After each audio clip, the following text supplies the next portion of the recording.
everyone. Hi, you're joining us for tea, and it's tea time with Melissa and DJ Dials. Woo, I'm cheers. DJ Dials. Cheers. I'm Melissa. And you're going to recount with us some of our favorite stories about raving at the club.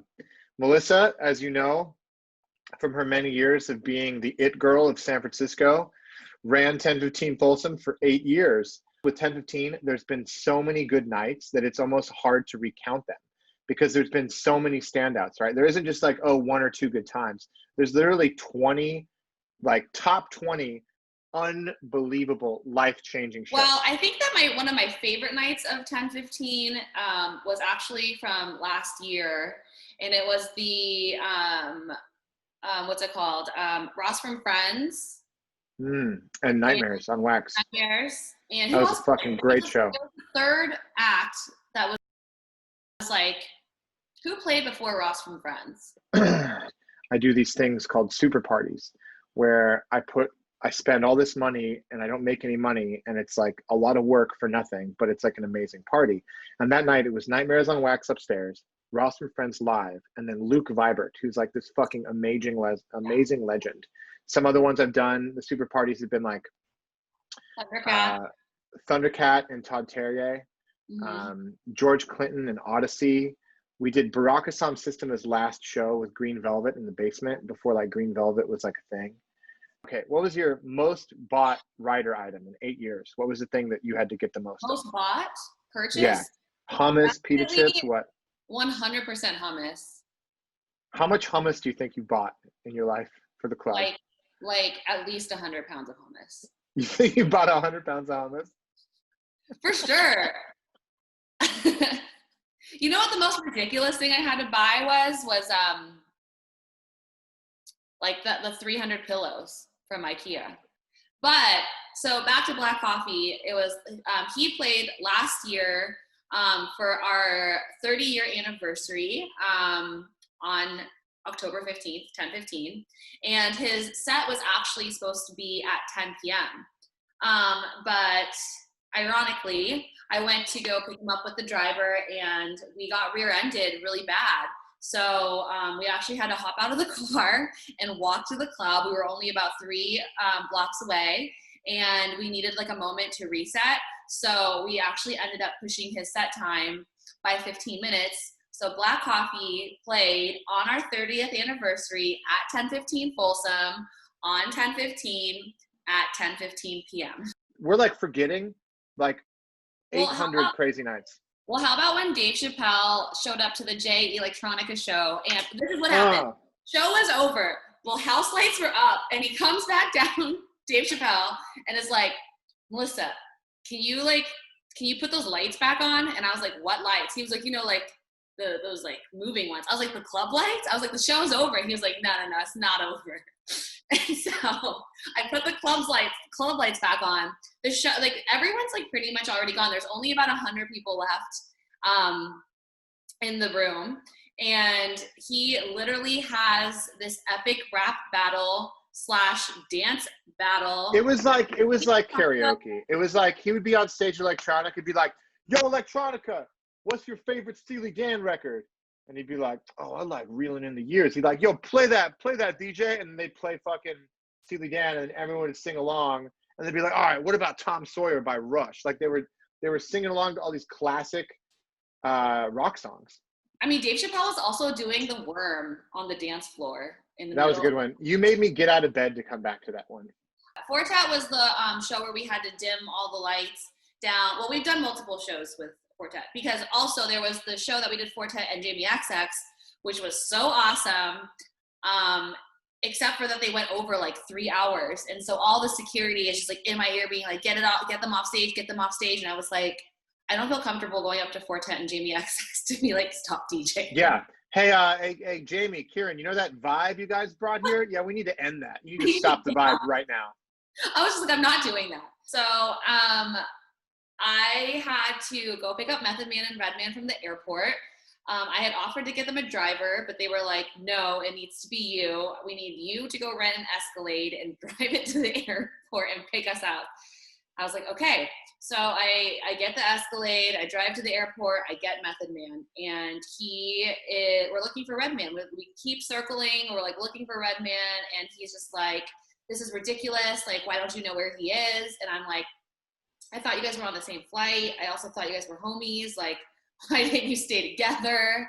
Very confused. And we circled around for about like 15, 20 minutes, and finally we gave up when Redman called us and was like, hey, I'm in the city. And we are like, you went to San Francisco without us. And he was like, yeah, I do my own thing. Like, I'm at the mall getting some shoes. And we're like, I'm serious right now.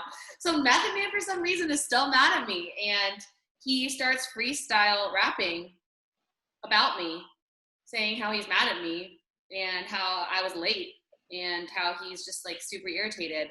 And it was like cool because Method Man was freestyling about me, but it was also not cool because he was just talking shit to me at the same time. Remember Doja Cat?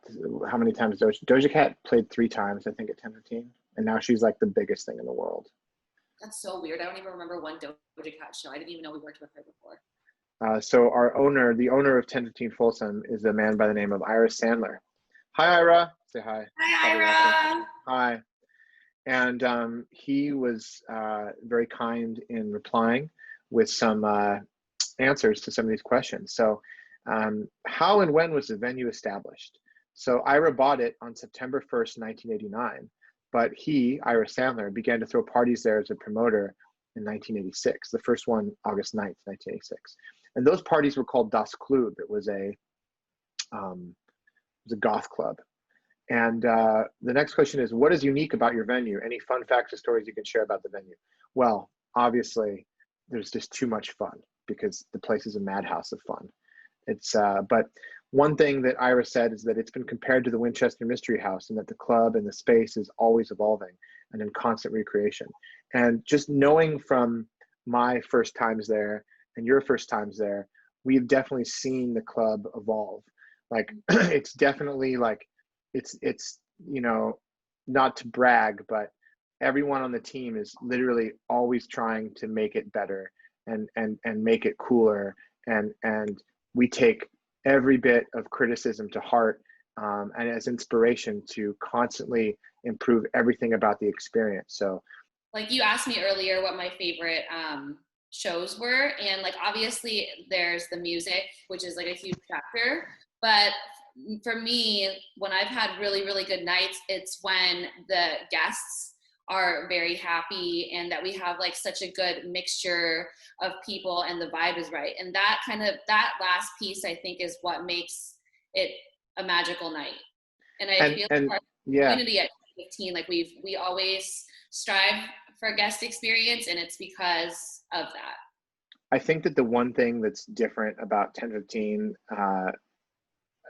that no other club really does is that, my shows are open format and we're radically inclusive, meaning I want every kind of person, every kind of person, every kind of person. I want them to come to the club. It's a big melting pot. Like, it's not just a place where there's techno and house. It's not just a hip hop club. It's not a bottle service club. It's not a warehouse club. It's not a bass club. And there's not even like, let's say I have a bass night. I'll fuck it up. I put in some house DJs in the front. You know what I'm saying? Like, I do everything I can to make it as diverse and inclusive as possible, and radically inclusive. I mean, having these principles of San Francisco, keeping it weird, keeping it open, keeping it free, keeping it, for the people, by the people, has been kind of the things that I inherited from Ira, the owner, in terms of like my style of promoting and my style of event planning. So yeah, what do you think is unique about 10:15 Folsom?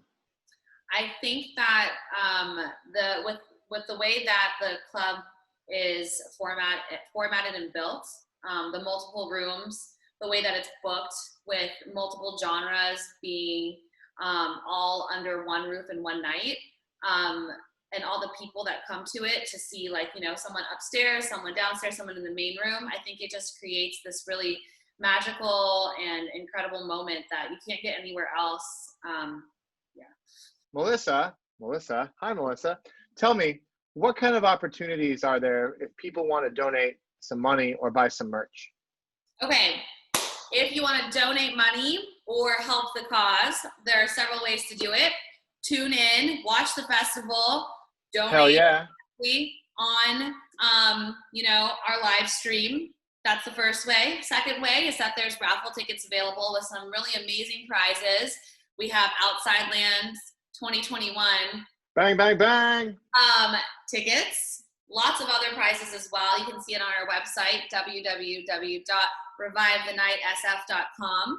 Outside of just donating in the raffle tickets, we also have some really awesome merch that our designer, John Marsh, was able to create for us. Hoodies, sweatpants, socks, bucket hats. Bucket hat. It's still COVID, so we still need to get cozy. So go on our website, buy that merch, buy that raffle ticket, come party with us this weekend. Let's do Bang, it. bang. All right, this has been Tea Time with Melissa and DJ Dials. You guys be safe, wear a mask, and we'll see you soon. All right, love you. Bye.